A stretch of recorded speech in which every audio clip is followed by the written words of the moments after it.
আর রাজ্যের মুখ্যমন্ত্রী চুপ করে বসে আছে। মুসলমানের গায়ে হাত লেগেছে, গা পুড়ে যাচ্ছে তোমাদের? হ্যাঁ হ্যাঁ, গা গরম হয়েছে আপনাদের। সম্মানীয় দিলীপ ঘোষ মহাশয়কে কয়েকটা কথা দাদা স্পষ্ট করছি। আপনি ভাষা জ্ঞান সংযত করুন। আপনি যে চেয়ারে বসে আছেন, আমি আপনাদের কাছে দেখাবো বারুইপুরের সেই ঘটনার ময়নাতদন্তের রিপোর্টকে কেন্দ্র করে এবার ফেসে গেলেন দিলীপ ঘোষ। যা আপনারা দেখলে অবাক হয়ে যাবেন। তো আজকের এই ভিডিওগুলো অত্যন্ত গুরুত্বপূর্ণ।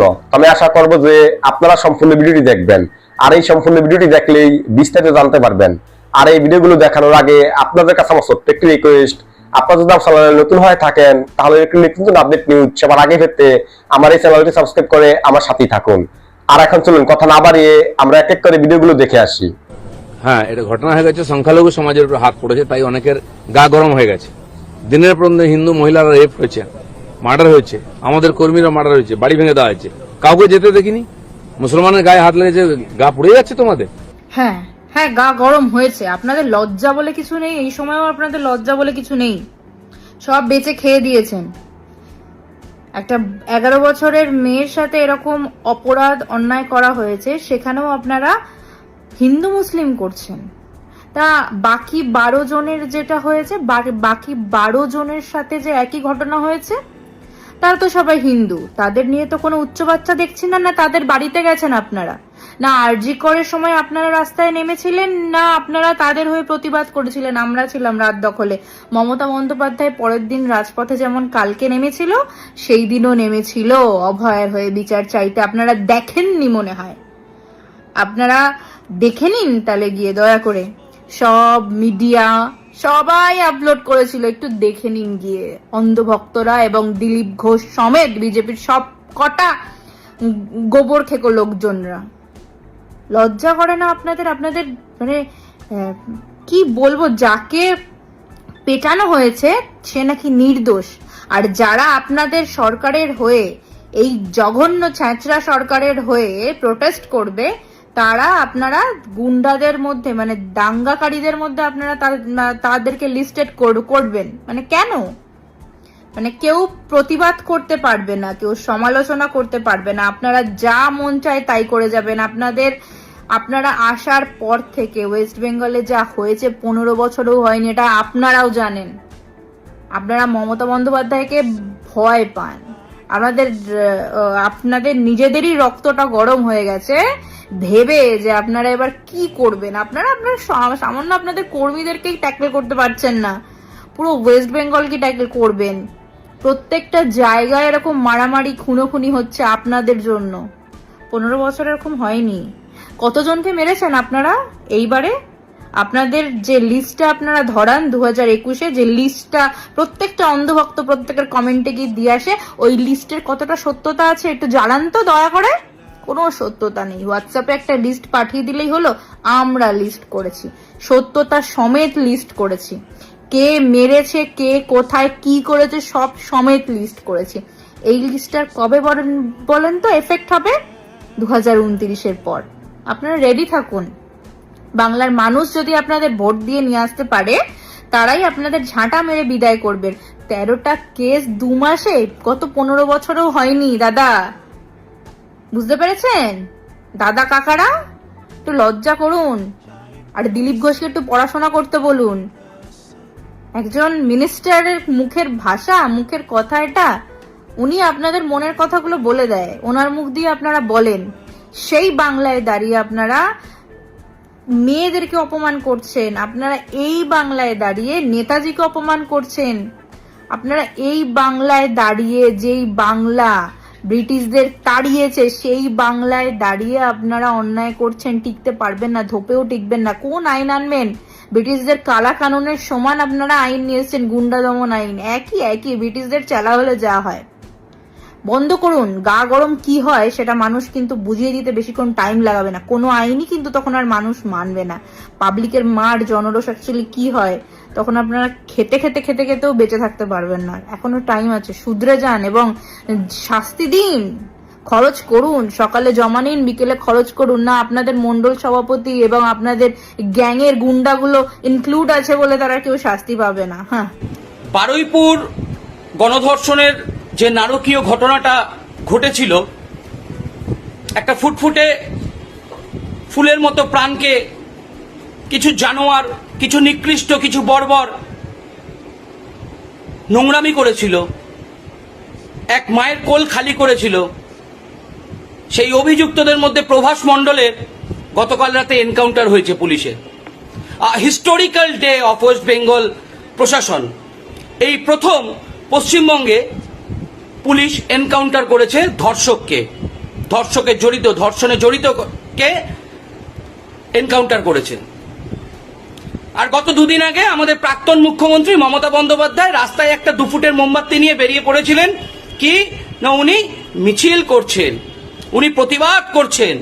কোথায় ছিল ম্যাডাম আপনার প্রতিবাদ পার্ক স্ট্রিট গণধর্ষণ কাণ্ডে? কোথায় ছিল আপনার প্রতিবাদ কামদুনি কাণ্ডে? তখন আপনার মুখ থেকে বক্তব্য কি ছিল? উৎসবে ফিরুন। ছোটখাটো ঘটনা, গায়ে যেরকম শরীর থাকলে জ্বর সর্দি কাশি হয়, সেরকম ধর্ষণও হতে পারে। এই ছিল পশ্চিমবঙ্গের মুখ্যমন্ত্রী আপনার বক্তব্য। আরজিকর কাণ্ডে আপনি কোথায় ছিলেন? পেরেছিলেন অভয়া দিদির ন্যায় বিচার দিতে? তোষামত করেছিলেন। আর কিছু এই সেকুলার বামপন্থীরা রয়েছে, এই বামপন্থীরা কিছু এখন আইন নিয়ে কথা বলছে পশ্চিমবঙ্গের। আরে আইন নিয়ে আপনাদের মুখে মানায় না কথা। বামপন্থী আমলে 34 বছরে কি হয়েছিল? হ্যাঁ, সাইবারি হত্যাকাণ্ডের সময় আপনাদের আইন কোথায় ছিল? মরিচঝাপি গণহত্যাতে আপনাদের আইন কোথায় ছিল? বামতলাতে যে গণধর্ষণ করা হয়েছিল, 2টো গাড়ি থেকে পিকনিক স্পটের মহিলাদেরকে নামিয়ে গণধর্ষণ করা হয়েছিল, গণহত্যা করা হয়েছিল, তখন কোথায় ছিল আপনাদের আইন? নানুর গণহত্যা হয়েছে, বাসন্তী সোনাখালী গণহত্যা হয়েছে, ছোট আঙারিয়া করেছেন, নন্দীগ্রাম করেছেন, নেতাই করেছেন, একের পর এক গণহত্যা করে গেছেন আপনারা। তখন আপনাদের আইন কোথায় ছিল? আর আজকে আইনের শাসন চলছে পশ্চিমবঙ্গে। এই প্রথমবার কোনো ধর্ষক এনকাউন্টারে মারা গেছে এবং আমাদের মুখ্যমন্ত্রী প্রত্যেকটা সময় প্রতিটা বার উনি বলেছেন যে নারী নির্যাতনের সাথে জড়িত 0 টলারেন্স। তিনি বারবার বলেছেন দোষীদের, অভিযুক্তদের যথোপযোগ্য শাস্তি হবে। এবং সব থেকে বড় কথা, যে ফুটফুটে মেয়েটি চলে গেছে আমাদেরকে ছেড়ে, তার মায়ের কোল খালি করে, তার পরিবারও আশ্বস্ত হয়েছেন আমাদের মুখ্যমন্ত্রীর কথায়। সুতরাং এই আইন নিয়ে কপচানো আর এই 2 ফুটের একটা মোমবাতি হাতে নিয়ে লাইমলাইটে আসার চেষ্টা, ফুটেজ খাওয়ার চেষ্টা, এগুলো বন্ধ করুন। সরকারকে সরকারের মতো কাজ করতে দিন, তাতে ভালো হবে।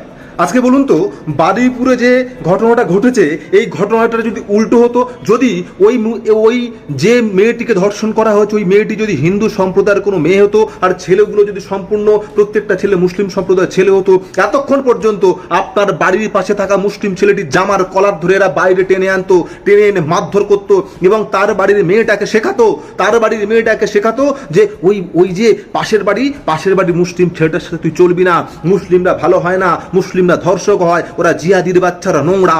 এইটা কিন্তু আপনারা এতক্ষণ পর্যন্ত শেখাতেন। আপনার বাড়ির পাশে মুসলিমটাকে আপনি ছাড় দিতেন না। আপনারা বলতেন মুসলমান মানে ধর্ষককারী, আপনারা বলতেন মুসলমান মানে সন্ত্রাসী, জঙ্গি। আপনারা বলতেন কিন্তু যে মুসলিম হইতে সাবধান, তা নাহলে এরা কিন্তু আগামী দিনে এই যে মুসলমানরা কিন্তু আপনার মা বোনকে ছাড়বে না। এতক্ষণ আপনারা প্রতিবাদের ভাষায় আপনারা গর্জে তুলতেন। আজকে চুপ কেন? কোনো রকম আওয়াজ নেই কেন?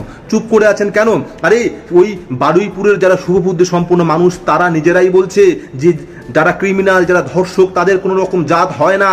আরে আমি ব্যক্তিগতভাবে বিশ্বাস করি যে যারা ধর্ষক, যারা ক্রিমিনাল, তাদের কোনো রকম জাত হয় না। তাদের জাত তারা ধর্ষক, তাদের জাত তারা ক্রিমিনাল। আপনারা লজ্জা করছে আপনাদের জন্য, ছি। আর সংবাদ মাধ্যম একটা সংবাদ মাধ্যম খবর করছে, বলছে পুলিশের উপরে ঢিল ছোড়া হলো কেন, কোন চক্রান্তে পুলিশের উপরে ঢিল ছোড়া হলো, এর তদন্ত চাই। বলছেন না তো, আপনারা তো একবারও বলছেন না। ওখানকার সাধারণ মানুষগুলো অভিযোগ করছে যে পুলিশকে আসামি ধরিয়ে দেওয়ার পরেও পুলিশ আসামিকে ছেড়ে দিয়েছে। ওখানকার সাধারণ মানুষ অভিযোগ করছে পুলিশকে আমরা যে সময় খবর দিয়েছিলাম সেই সময় থেকে যদি পুলিশ তদন্ত করতো তাহলে হয়তো মেয়েটিকে প্রাণে বাঁচানো যেত। আপনারা তো এটা বলছেন না যে পুলিশের হাতে আসামি তুলে দেওয়ার পরে ওখানকার লোকাল বিজেপি নেতা ওই আসামিগুলোকে ছাড়াতে গিয়েছিল। ছি, আমি বলছি ধর্ষককারীদের, যারা ধর্ষণকারী তাদের জাত হয় না, যারা ক্রিমিনাল তাদের জাত হয় না, কিন্তু আপনারা এক শ্রেণীর মানুষ হিন্দু ভাই ভাই করে আপনারা যা করছেন, যে বিষ বাষ্প এই সমাজের বুকে ছড়িয়ে দিচ্ছেন, এই বিষ বাষ্প আগামী দিনে সব ধ্বংস করে দেবে। ছি, লজ্জা করে আপনাদেরকে। আপনারা চুপ করে আছেন। আজকে যদি এই ঘটনাটা উল্টো হতো, আপনারা এতক্ষণ কি করতেন? আপনারা আপনার বাড়ির পাশের মুসলিমটার সাথে, আপনার বাড়ির পাশে মুসলিম মানুষের সাথে কি করতেন? আপনারা বিদ্বেষ ছড়িয়ে এই সমাজটাকে ধ্বংস করতেন। ট্রেনে, বাসে, চায়ের দোকানে আপনারা বলতেন যে ওই বাড়ির মুসলিম ছেলেটার সাথে চলবি না মা, ওই বাড়ির মুসলিম ছেলেটা কিন্তু তোকে ধর্ষণ করে দিতে পারে। আপনারা বাড়িতে প্রচার করতেন যে মুসলিমদের সাথে চলা যাবে না, মুসলিমদের সাথে চললে কিন্তু আগামী দিনে আপনার মা বোনের হাত ধরে টানবে। লজ্জা করে। আপনারা মানুষরূপী জানোয়ার যারা এখনো পর্যন্ত চুপ করে আছেন। সরকারের কাছে অনুরোধ, এর সঠিক তদন্ত হয়ে সঠিক শাস্তির ব্যবস্থা হোক। আপনারা যারা লাফালাফি করেন, যারা শুধুমাত্র ধর্মীয় বিষ ছড়াচ্ছেন এই সমাজের বুকে, আপনাদেরকে ধিক্কার। আপনাদের মুখের দিকে তাকাতে লজ্জা করে। আপনার এই সমাজের কীট যারা এখনো পর্যন্ত চুপ করে আছেন, যদি ঘটনাটা উল্টে যেত আপনারা লাফালাফি করতেন। আমি বলছি আপনাদেরকে, ধর্ষণকারীদের কোনো জাত হয় না, একবারও নয়। একটা 4টে ছেলে ধর্ষণ করেছে, তাদের পরিচয় হিন্দু বলে সমস্ত হিন্দুরা যেমন ধর্ষক নয়, ঠিক তেমনি কিছু মুসলিমরাও যদি ধর্ষণ করে, তারা যদি ক্ষতি করে, তারা যদি অন্যায় করে, তারা যদি ক্রিমিনাল হয়, সমস্ত মুসলমান সম্প্রদায়কে ক্রিমিনাল বলা যায় না। এই শিক্ষা, এই জ্ঞান আনুন। সমাজের মধ্যে এই বিভেদ, এই বিশ্বাস ছড়াবেন না। তাই আওয়াজ তুলুন। আপনার বাড়ি, আপনার মায়ের মুখের দিকে তাকিয়ে আওয়াজ তুলুন, আপনার সন্তানের মুখের দিকে তাকিয়ে আওয়াজ তুলুন, আপনার বোনের মুখের দিকে তাকিয়ে আওয়াজ তুলুন। চুপ করে থাকবেন না। আপনার সন্তান, আপনার বোন, আপনার মা আপনাকে ক্ষমা করবেন। সম্মানীয় দিলীপ ঘোষ মহাশয়কে কয়েকটা কথা দাদা স্পষ্ট করছি। আপনি ভাষা জ্ঞান সমঝোতা করুন। আপনি যে চেয়ারে বসে আছেন, সে চেয়ারের, সে ক্ষমতার আপনি অপব্যবহার করছেন। আপনি বারুইপুরের ঘটনা যে কথাগুলো বললেন মিডিয়ার সামনে এসে, যে হ্যাঁ একটা ঘটনা ঘটে গেছে, সংখ্যালঘুর উপরে হাত পড়েছে, তাই ওদের জ্বলন হচ্ছে, গা পুড়ে যাচ্ছে, এর কথাগুলোর মানে কি? একটা 11 থেকে 12 বছর মেয়েকে রেপ করে একটা পুকুরের জলে ফেলে দিল 5-6 জন নরপশু, আর আপনি এই ধরনের কথাবার্তা বলছেন? আবার কি বললেন যে টিএমসি ওদের বাপ, বিজেপি এদের সৎ বাপ। বলি, স্পষ্ট কথা বলি, সংখ্যালঘুদের না টিএমসি বাপ হয়, না বিজেপি সৎ বাপ হয়। আমাদের কেউ বাপ হয় না, এটা আপনি মাথায় ভালো করে রাত্রে শুয়ে শুয়ে চিন্তা করবেন। আর এইসব ভাষাগুলা বলার আগে কয়েকবার ভেবে চিন্তে বলবেন। আপনি হয়তো কয়েকটা গোমূত্র অন্ধভক্তকে হয়তো চাঙ্গা করতে চাইছেন, কিন্তু হাতে গুনে কয়েকটা। কিন্তু এই ওয়েস্ট বেঙ্গলে শিক্ষিত সমাজ, সচেতনমূলক সমাজ আপনার এই কথায় সাপোর্ট করবে না, আপনার এই কথায় চিড়ে ভিজবে না। আপনি যে চেয়ারটায় বসে আছেন, হয়তো আপনারা ক্ষমতায় আছেন, তাই বলে ওই চেয়ারের ক্ষমতার অপব্যবহার করবেন না। আগামী দিন ভাষাগুলাকে বলবেন, বলার আগে কয়েকবার ভেবে চিন্তে বলবেন। কেন আপনি একজন ওয়েস্ট বেঙ্গলের উপমুখ্যমন্ত্রী, আপনার মুখ থেকে এরকম কথাবার্তা শোভা পায় না। জোড়হাত করে বলছি, আপনার মুখ থেকে এই ধরনের কথাবার্তা শোভা পায় না। শান্ত বাংলাকে আপনি অশান্ত করার চেষ্টা করবেন না। হিন্দু মুসলমান ভাই ভাই, আমাদেরকে এইভাবে থাকতে দেন। যেটা অন্যায় সেটা অন্যায় বলা শিখুন, যেটা ন্যায় সেটা ন্যায় বলা শিখুন। আর একটা কথা কি বললেন তিনি, যে সরকার ওদের ক্ষমতা নেই। বলি, কোন সরকারই আমাদের নয়। সরকার ওয়েস্ট বেঙ্গল জনগণের, না কোনো হিন্দুর, না কোনো মুসলমানের, না কোনো খ্রিস্টানের, আপামর জনগণের সরকার হয়। নিশ্চয়ই আপনি এটা ভুলে গেছেন। আর ভুলবেন না কেন? আপনি তো কন্টিনিউ হিন্দু হিন্দু করে ব্যস্ত। আপনারা ভাবেনই না যে ওয়েস্ট বেঙ্গলে শুধু হয়তো সনাতনী বাস করে, আর কেউ বাস করে না, তাই আপনাদের মুখ থেকে সব সময় উগ্র কথাবার্তা বের হয়। পুলিশ সেটা ভাঙা মার দিবে? আরে অবশ্যই পুলিশ সেটা ভাঙা মার দিবে, পুলিশ ইনকাউন্টার করবে, পুলিশ ওপরে ট্যাঙ্ক নিচে করে মাথা করবে, তাকে পাওয়ার দেওয়া হয়েছে। তা বলে শুধু মুসলিমদেরকে নয়, যে অন্যায়ের সঙ্গে জড়িত থাকবে তাকে পুলিশ এই শাস্তিটা দিবে, সেটা হোক হিন্দু, হোক মুসলিম, সে হোক খ্রিস্টান। এটা নিশ্চয়ই আপনি ভুলে যাননি। তাই কাউকে আপনার চেয়ারে বসে অপব্যবহারের কথাবার্তা থেকে আপনি বিরত থাকুন। আগামী দিন ওয়েস্ট বেঙ্গলবাসী আপনাদেরকে দেখে অনেক কিছু শিখবে। নেক্সট প্রজন্ম যে রাজনীতির ময়দানে আসবে, ভাষা, বডি ল্যাঙ্গুয়েজ দেখেই আসবে। যারা আদর্শবান নেতা আছে, যাদের মধ্যে শিষ্টাচার কালচার আছে, তাদেরকে দেখেই কিন্তু আগামী দিন ইয়াং জেনারেশন রাজনীতি করার তাদের মনে জাগ্রত হবে। আর আপনাদের মতন লোক যদি এই ধরনের কথাবার্তা বলেন, তারা রাজনীতির ময়দান থেকে, ওই কলেজের রাজনীতি থেকেও সরে দাঁড়াবে। এই জন্যই কি ভারতীয় জনতা পার্টিকে ভোট দিয়েছিলাম, যেখানে একটার পর একটা ঘটছে না। একবার শুনুন। जो पॉलिटिकल पार्टी वहाँ का है उसका भी कुछ सुझाव है तो मैं सुन लूंगा। लोकल एमपी एमएलए का कुछ बात है भी वो बोलिए, सबको जाने का इजाजत देगा है। भीड़ भाड़ मत कीजिए, जाइए बात कीजिए, सब खुला है, कोई ब्लॉकेट नहीं है। सरकार का सामने पूरा क्रिस्टल क्लियर है। শুভেন্দু অধিকারী যাচ্ছিলেন, তখন তাকে খেজুরিতে আটকে দেওয়া হয় মমতা ব্যানার্জির দলদাস চটিচাটা পুলিশ। এমনকি 2024 সাল লোকসভার ভোট পরবর্তী হিংসায় যখন রাজ্যের বর্তমান মুখ্যমন্ত্রী শুভেন্দু অধিকারী মহাশয় অতীতে রাজ্যপালের সঙ্গে দেখা করতে গিয়েছিলেন, তখন শুভেন্দু অধিকারী মহাশয়কে 144 ধারা চলছে বলে তাকে রাজ্যপালের সাথে দেখা করতে দেওয়া হয়। কিন্তু জনপ্রতিনিধি কেমন হওয়া উচিত সেটা রাজ্যের মুখ্যমন্ত্রী শুভেন্দু অধিকারী মহাশয়কে না দেখলে হয়তো জানতেই পারতাম না। সবাই ভালো থাকবেন। রাজনৈতিক মতভেদ থাকবেই, কিন্তু প্রতিহিংসা ভুলে গিয়ে সুন্দর সমাজ গড়ার লক্ষ্যে পশ্চিম বাংলাকে আমাদের ভারতবর্ষের বুকে এক এবং অন্যতম করার জন্য আসুন সবাই মিলে কাঁধে কাঁধ মিলিয়ে শুভেন্দু অধিকারী এবং ভারতীয় জনতা পার্টির নীতি আদর্শকে আমরা আপন করে নিই।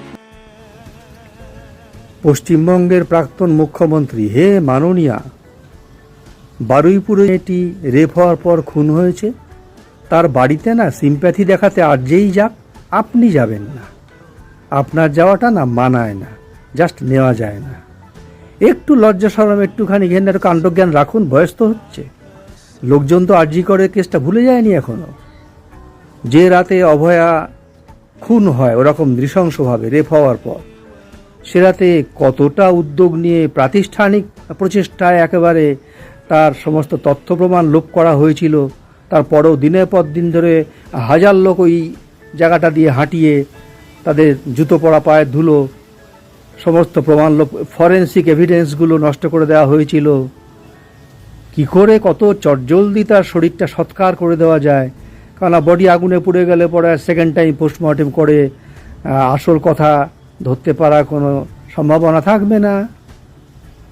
আপনার তো অনেককে গার্ড করতে হতো না, তারা আপনার কাছের লোক, নিজের লোক হয়তো ছিল, যে কারণে তাদের গার্ড করার জন্য এটা করতে হয়েছিল।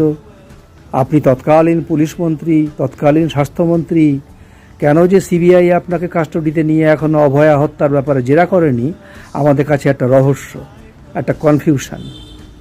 হয়তো কনফিউশন হয়েই আজীবন রয়ে যাবে। এরকম অনেক কিছুর উপর থেকেই আর সেই রহস্যের পর্দাটা ওঠে না, আমরা ভুলেও যাই তারপর। তো যাক, আপনি অন্য কোনো ইস্যু নিয়ে এগোন। শুভেন্দু অধিকারের বিরুদ্ধে এগোতে হবে তো এগোন। এখনো পর্যন্ত তো বারুইপুরে ঘটনায় আমরা দেখতে পাচ্ছি না যে প্রমাণ লোপ করার চেষ্টা করা হচ্ছে, কাউকে গার্ড করার চেষ্টা করা হচ্ছে, কাউকে যেমন আপনি করেছিলেন। দেখা যাচ্ছে কি? দেখা যাচ্ছে না, আমরা দেখতে পাচ্ছি না। একজনকে তো পিটিয়ে মেরে ফেলাও হয়েছে। তো এরকমই তো হবে, মব লিঞ্চিং, মব জাস্টিস হবে, ডেলিভার্ড হবে। কারণ এটা হয় তখনই যখন আইন কানুনের প্রতি লোকের শ্রদ্ধাভক্তি পুরো উঠে যায়, যখন লোকে পুলিশকে আর একটুও বিশ্বাস করে না, লোকে জানে না পুলিশে কমপ্লেন দিয়েও লাভ নেই, কোর্ট কাছারির প্রতিও লোকের ভক্তি চলে যায়। দিনের পর দিন ওই হিয়ারিং, জামিন পেয়ে যাওয়া, প্রমাণের অভাবে খালাস পেয়ে যাওয়া। আর এই আইন কানুনের প্রতি ভক্তি চলে যাওয়ার জন্যও দায়ী আপনি, আপনার সরকার। আইন কানুন লাটে তুলে দিয়ে কত চোরের দল বসে একেবারে পুরো শকুনের মতন, শেয়ালের মতন, পুরো যেমন মানে মরা গরু ঠুকরে মাংস খায়, তেমনি পশ্চিমবঙ্গের শরীরে বসে ঠুকরিয়ে ঠুকরিয়ে খেয়েছেন। এত পাপ করেছেন, সেই জন্য আপনার আজকে পার্টি অফিস আপনার হাতের বাইরে, নিজেও দলনেত্রী হিসেবে বহিষ্কৃত তো হবেন না। এতগুলো যোগ্য শিক্ষককে আপনি চাকরি নট করেছেন, নিজেও দলনেত্রী হিসেবে আপনার চাকরি নট। সরকারি কোষাগার ৯/৬ করেছেন, আপনার নিজের পার্টির ওই মারা পয়সায় পার্টির তহবিল, সেটাও হাতের বাইরে, এখন সব ফেরত পাচ্ছেন, পোয়েটিক জাস্টিস। তো যাই হোক, আপনি আর বারুইপুরে যেয়েন না, এটা একটা রিকোয়েস্ট। আরে খুব নির্লজ্জ লাগছে, নির্লজ্জ বেহায়ার মতো ব্যাপারটা হয়ে যাচ্ছে। হ্যাঁ, আপনি অন্নপূর্ণা ভাণ্ডার নিয়ে যান না, আপনি বলুন যে আমি এমন সাংঘাতিক করেছিলাম স্কিম যে বেটা ছেলেদের পর্যন্ত আমি মা লক্ষ্মী ভাণ্ডার দিয়েছি, বিধবা ভাতাও দিয়েছি ছেলেদের, আর এরা মেয়েদেরও দিচ্ছে না, মেয়েরাও পাচ্ছে না। যান, সব নিয়ে আন্দোলন করুন। আর বারুইপুরের ঘটনাতে প্লিজ আপনি যাবেন না, যদি লজ্জা শরম থাকে আপনার। অন্যান্য পার্টিরা যাক, ওখানে যাওয়া সব অধিকার আপনি হারিয়েছেন, কারণ আপনার ওই সাদা শাড়িতে না অদৃশ্য এক রক্তের ছোপ লেগে আছে অভয়ার, যেটা স্বাস্থ্যমন্ত্রী, পুলিশ মন্ত্রী এবং সর্বোপরি মুখ্যমন্ত্রী হিসেবে আপনার নৈতিক দায় ছিল জাস্টিস পাওয়ানো। অভয়ার আত্মা উপর থেকে দেখছে, তাই আজকে আপনি কিন্তু সর্বশান্ত রাজনৈতিকভাবে সব চলে গেছে আপনার। তো বারুইপুরে আপনি আর যাবেন না। বলছিলাম যে আপনাদের এখন আর বাংলার মহিকবাবু কোথায়? উনি এখন কি করছেন? উনি কি এখন পরের টাকা খাওয়ার জন্য বসে আছেন যে কি কি বলতে হবে? এই এত বড় বড় বাতেলা, সারাদিন সে শুধু তৃণমূলের পেছনেই পড়ে আছে, অভিষেক ব্যানার্জির পেছনেই পড়ে আছে। অভিষেক ব্যানার্জিকে তো মানে উনি খুব বেশি ভালোবাসেন। না না, আমি প্রথমে বলে রাখি, আমি কোনো তৃণমূলের লোক নই, কোনো বিজেপি বা সিপিএম এর লোক নই, আমি একটা সাধারণ মানুষ। এই যে সূর্যপুর যে ঘটনাটা ঘটলো, এই যে বারুইপুর এলাকায় যে ঘটনাটা ঘটে গেল, যেটা 12 বছরের মেয়ে, তাকে রেপ করে, গণধর্ষণ করে তাকে পুকুরের তলায় পুঁতে দেওয়া হয়েছে, পুকুরে ফেলে দেওয়া হয়েছে। তাকে ওখানকারই এলাকার বেশ কিছু ছেলে পেলে মিলে তাকে উদ্ধার করেছে, এবং যারা রেপ করেছে তারা বিজেপি করে, এবং তাদেরকে পুলিশ তুলেও নিয়ে গেছে, এবং আবার নাকি ওখানকার যে বিজেপির যে নেতা, সে গিয়ে তাদেরকে ছাড়িয়ে নিয়ে এসছে। বাহ! তা আমি একটা কথা বলতে চাই যে এই যে বিজেপি ক্ষমতা আসার পর যে এই সমস্ত নারী নাকি নারীরা খুব সেফ থাকবে, পশ্চিমবঙ্গে নারীরা এবার সেফটি মেনটেন করতে পারবে, ভাই কোথায়? এই এত বড় বড় বাতেলা দিল যে মেয়েরা এবার থেকে যা ইচ্ছা ড্রেস করবে, মেয়েরা যখন ইচ্ছা তখন বাইরে বেরোতে পারবে। ভাই কখন ঘটেছে ঘটনাটা? 9:30 10টার সময়। এই বিজেপি ক্ষমতা আসার আগে যে একটা লাইন খুব প্রচলিত ছিল, দুটো লাইন, যে ভয় আউট, ভরসা ইন। ভরসা তো দেখছি পুকুরের তলা থেকে বেরোচ্ছে, ভরসা পুকুরের তলায়। তা আমাকে একটা আপনারা উত্তর দিন, আমরা যারা কন্টেন্ট ক্রিয়েটার, তারা কি শুধু এইসব নিয়ে ভিডিও বানিয়ে যাবো এবং এগুলোকে নিয়ে শুধু আমরা সোশ্যাল মিডিয়াতে প্রতিবাদ করে যাবো? বিচার কি হবে না? তৃণমূলের আমলে যা যা ঘটেছে আপনারা তৃণমূলের লোককে দোষ দিয়েছেন, তা বিজেপির আমলে যেগুলো ঘটছে, এবং স্বয়ং বিজেপির নেতা গিয়ে তাদেরকে নিয়ে এসছে, ছাড়িয়ে নিয়ে এসছে, তা এখানে আপনারা কি লজিক খাটতে চাইছেন? আপনাদের কি কোনো রাইটার আছে, স্ক্রিপ্ট রাইটার আছে, যে এবার কি লিখতে চাইছেন? যে ওরা তৃণমূল করতো, ওরা এখন নতুন বিজেপিতে এসছে, ওরা নতুন বিজেপিতে আসা মানে তো সেই একই মাইন্ডসেট, সেই তৃণমূলের মাইন্ডসেটই ওরা ক্যারি করছে, তাই ওসব করে। এবার এই লজিকটাই হয়তো আপনারা দিতে পারবেন। বিজেপির নেতা স্বয়ং গিয়ে তাদেরকে ছাড়িয়ে নিয়ে এসছে, তা আপনারা বলুন, ওখানকার লোকাল ছেলে মানুষজনরা গিয়ে বাচ্চা মেয়েটিকে উদ্ধার করেছে। বলুন তো, মনুষ্যত্ব আজকে কোথায় চলে গেছে? আমাদের পশ্চিমবঙ্গে কটা রেপ হলো এই নিয়ে? আমরা কি বিচার পেলাম? আমরা মানে এই পার্টিটাকে এনেছিলাম কিসের জন্য? যাতে অ্যাটলিস্ট বিষয়টা সুরক্ষিত থাকে, দেশটা সুরক্ষিত থাকে, পশ্চিমবঙ্গ যাতে সুরক্ষিত থাকে। এত ট্রাস্ট দেওয়া হলো। যে অন্নপূর্ণা ভান্ডারে তো ম্যাক্সিমাম লোকের ফর্ম ক্যান্সেলই করে দিয়েছে, মানে ম্যাক্সিমাম লোকের, মানে মহিলাদের ফ্রম দ্য রিজেকশন, মানে রিজেক্টেড, অলরেডি রিজেক্টেড। তো এই এখন আচ্ছা, মানছে অন্নপূর্ণা ভান্ডারকে সাইডে রেখে এই ব্যাপারটা নিয়ে যদি আমরা কথা বলি, তাহলে এই সূর্যপুরে যে ঘটনাটা ঘটলো, তো এইটার বিচার কি করবে? 12 বছর একটা বাচ্চা মেয়েকে দেখে কি হয় আপনাদের? মানে কি তার মধ্যে কি হয়েছে? সব মানে কিছুই তো নেই শরীরটার মধ্যে। লজ্জা লাগা দরকার, লিটারেলি লজ্জা লাগা দরকার। যারা মুখ এখন অব্দি বন্ধ করে আছেন, আপনাদেরকে বলবো এই ভিডিওটা শেয়ার করুন এবং মুখ খুলুন, নিজের মনুষ্যত্বের পরিচয় দিন। তো আমি আশা করছি যে আপনারা সম্পূর্ণ ভিডিওটি দেখেছেন। তো আপনাদের যদি এই বিষয় নিয়ে কোনো মতামত থাকে আমাকে অবশ্যই কমেন্টে জানাবেন। আর আপনারা যদি আমার চ্যানেলে নতুন হয়ে থাকেন তাহলে আমার এই চ্যানেলটি সাবস্ক্রাইব করে আমার সাথেই থাকুন। আর ইতিমধ্যে যারা সাবস্ক্রাইব করেছেন তাদেরকে জানাই অনেক ধন্যবাদ। তো দেখা হচ্ছে পরবর্তী আরেকটি ভিডিওতে। সে পর্যন্ত সবাই ভালো থাকবেন, সুস্থ থাকবেন। আল্লাহ হাফেজ।